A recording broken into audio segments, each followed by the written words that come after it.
Om Shanti. Good morning. 5 मार्च 2021 प्रातः मुरली। बाप दादा मधुबन। मीठे बच्चे, जैसे बाप दादा दोनों निरहंकारी है, देही अभिमानी है, ऐसे फॉलो फादर करो तो सदा उन्नति होती रहेगी। प्रश्न: ऊंच पद की प्राप्ति के लिए कौन सी खबरदारी रखना जरूरी है? उत्तर: ऊंच पद पाना है तो खबरदारी रखो कि मनसा से भी किसी को मेरे द्वारा दुख न हो। सेकंड, किसी भी परिस्थिति में क्रोध न आए। तीसरा, बाप का बनकर बाप के कार्य में इस रुद्र यज्ञ में विघ्न रूप न बने। अगर कोई मुख से बाबा बाबा कहे और चलन रयल न हो तो ऊंच पद नहीं मिल सकता। ओम शांति। बच्चे अच्छी तरह से जानते हैं कि बाप से वर्षा पाना है जरूर। कैसे? श्रीमत पर। बाप ने समझाया है, एक ही गीता शास्त्र है जिसमें श्रीमत भगवान उवाच है। भगवान तो सबका बाप है। श्रीमत भगवान उवाच तो जरूर भगवान ने आकर श्रेष्ठ बनाया होगा, तब तो उसकी महिमा है। श्रीमत भगवत गीता अर्थात श्रीमत भगवान उवाच। भगवान तो जरूर ऊंचे ते ऊंच ठहरा। श्रीमत ही उसी एक शास्त्र में गाई हुई है और कोई शास्त्र में श्रीमत भगवान उवाच नहीं है। श्रीमत किसकी होनी चाहिए वो लिखने वाले भी समझ न सके।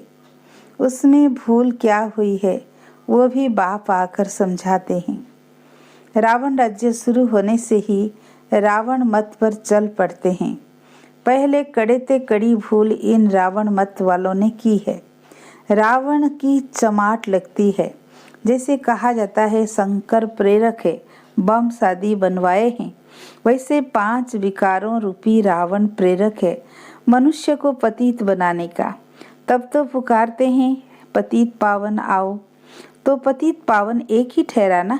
इससे सिद्ध है कि पतित बनाने वाला और कोई है, पावन बनाने वाला और है।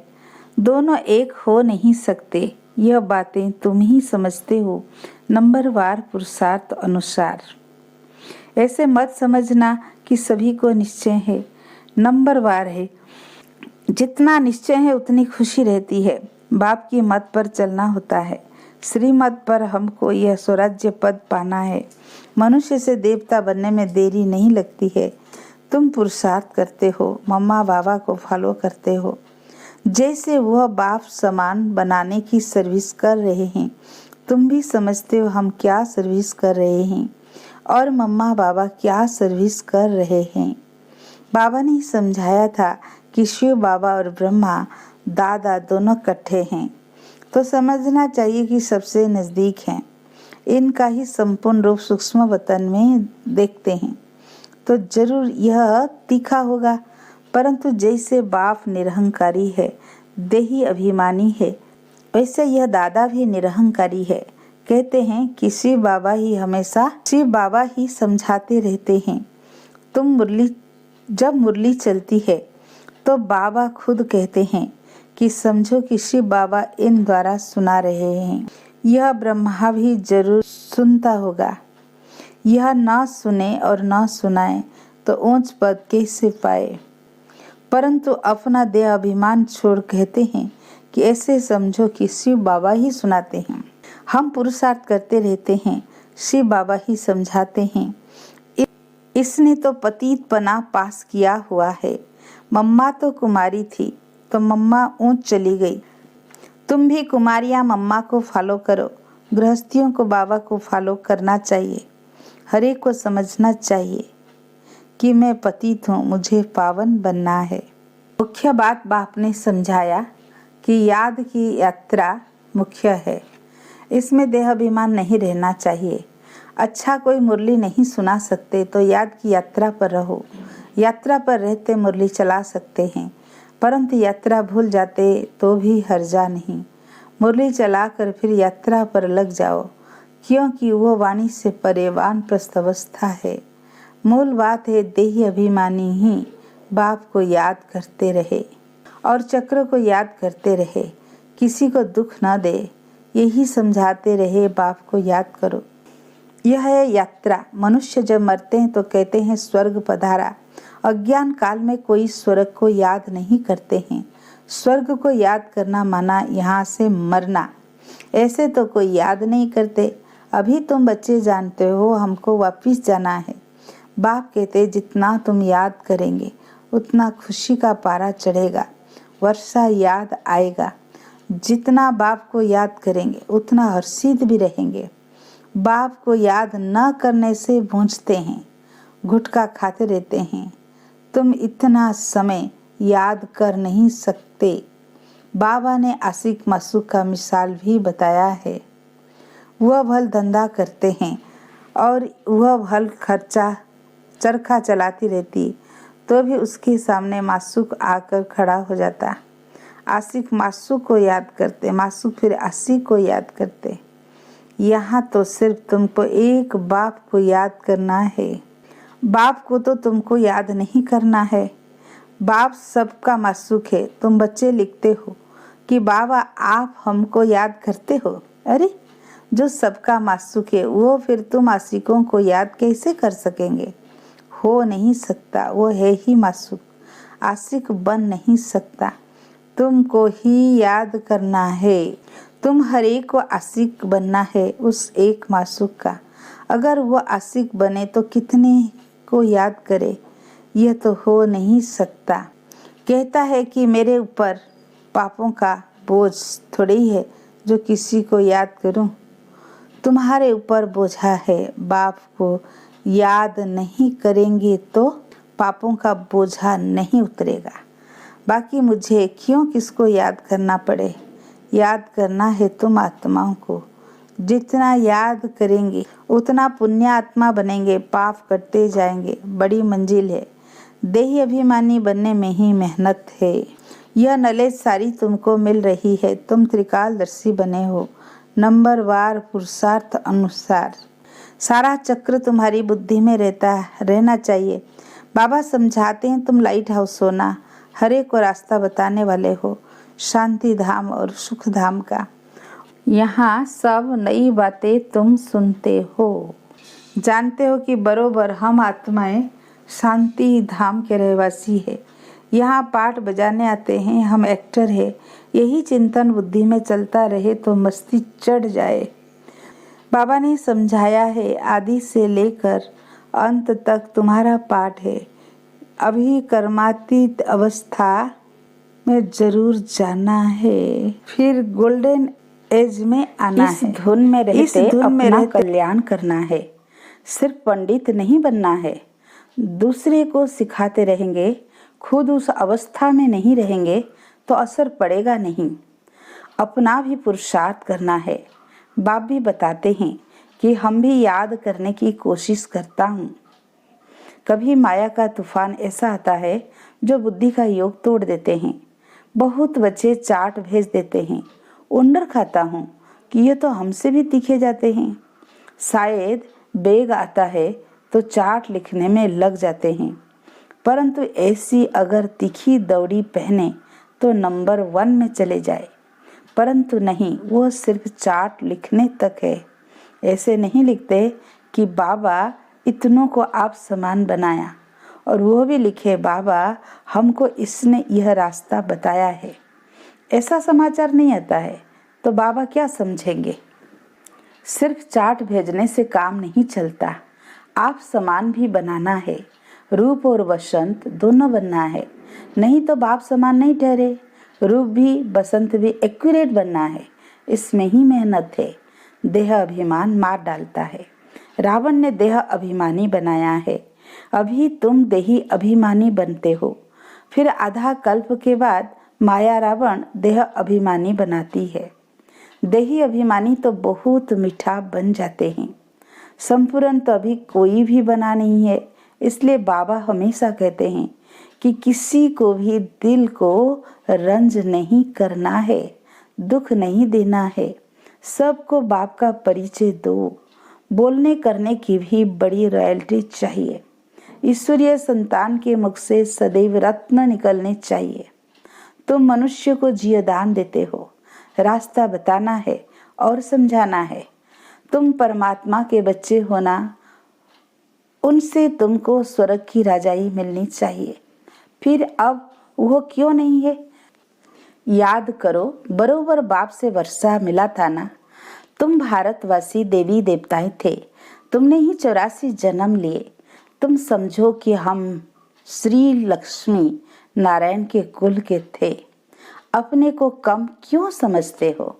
अगर कहते कि बाबा सब थोड़े बनेंगे, तो बाबा समझ जाता कि यह इस कुल का नहीं, अभी से ही थिरकने लग पड़ा है। तुमने 84 जन्म लिए हैं। बाप ने 21 जन्मों की प्रारब्ध जमा कराई, वो खाया, फिर ना आना समाप्त होना शुरू हो गई। कट चढ़ते चढ़ते तमो प्रधान कौड़ी मिसल बन पड़े हो। भारत ही 100% सॉल्वेंट था। इन्हों को यह वर्षा कहाँ से मिला? एक्टर्स ही बता सकेंगे ना। मनुष्य ही एक्टर हैं। उनको यह पता होना चाहिए कि इन लक्ष्मी नारायण को बादशाही मिली कहाँ से। कितनी अच्छी अच्छी पॉइंट्स है। जरूर आगे जन्म में ही यह राज्य पाया होगा। बाप ही पतित पावन है। बाप कहते हैं कि मैं तुमको कर्म, अकर्म और विकर्म की गति समझाता हूँ। रावण राज्य में मनुष्य के कर्म विकर्म हो जाते हैं, वहाँ तुम्हारे कर्म अकर्म होते हैं। वह है दैवी झाड़। मैं रचता हूँ तो जरूर मुझे संगम पर आना पड़े। यह है रावण राज्य, वह है ईश्वरीय राज्य। ईश्वर अब स्थापना करा रहे हैं। तुम सब ईश्वर के बच्चे हो, तुमको वर्षा मिल रहा है। भारतवासी ही सॉल्वेंट थे, अब इनसॉल्वेंट बन गए हैं। यह बना बनाया ड्रामा है, इसमें फर्क नहीं हो सकता। सबका झाड़ अपना अपना है। वेराइटी झाड़ है ना। देवता धर्म वाले ही फिर देवता धर्म में आएंगे। क्रिश्चियन धर्म वाले अपने धर्म में खुश है, औरों को भी अपने धर्म में खींच लिया है। भारतवासी अपने धर्म को भूलने के कारण वह धर्म अच्छा समझ चले जाते हैं। विलायत में नौकरी के लिए कितने जाते हैं, क्योंकि वहाँ कमाई बहुत है। ड्रामा बड़ा वंडरफुल बना हुआ है। इसको समझने की अच्छी बुद्धि चाहिए। विचार सागर मंथन करने से सब कुछ समझ में आ जाता है। यह बना बनाया अनादि ड्रामा है, तो तुम बच्चों को आप समान सदा सुखी बनाना है। यह तुम्हारा धंधा है, पतितों से पावन बनाना। जैसे बाप का धंधा वैसे तुम्हारा मुखड़ा सदैव देवताओं जैसा हर्षित होना चाहिए, खुशी से। तुम जानते हो हम विश्व के मालिक बनते हैं। तुम हो लवली चिल्ड्रेन। क्रोध पर बड़ी खबरदारी रखनी है। बाप आए हैं बच्चों को सुख का वर्षा देने, स्वर्ग का वर्षा सबको बताना है। बाप दुख हरता सुख करता है, तो तुमको भी सुख करता बनना है। किसी को दुख नहीं देना है। दुख देंगे तो तुम्हारी सजा 100 गुना बढ़ जाएगी। कोई भी सजा से बच नहीं सकता। बच्चों के लिए तो खास ट्रिब्यूनल बैठती है। बाप कहते कि तुम विघ्न डालेंगे तो बहुत सजा खाएंगे। कल्प कल्पांतर तुम साक्षात्कार करेंगे कि फलाने यह बनेंगे।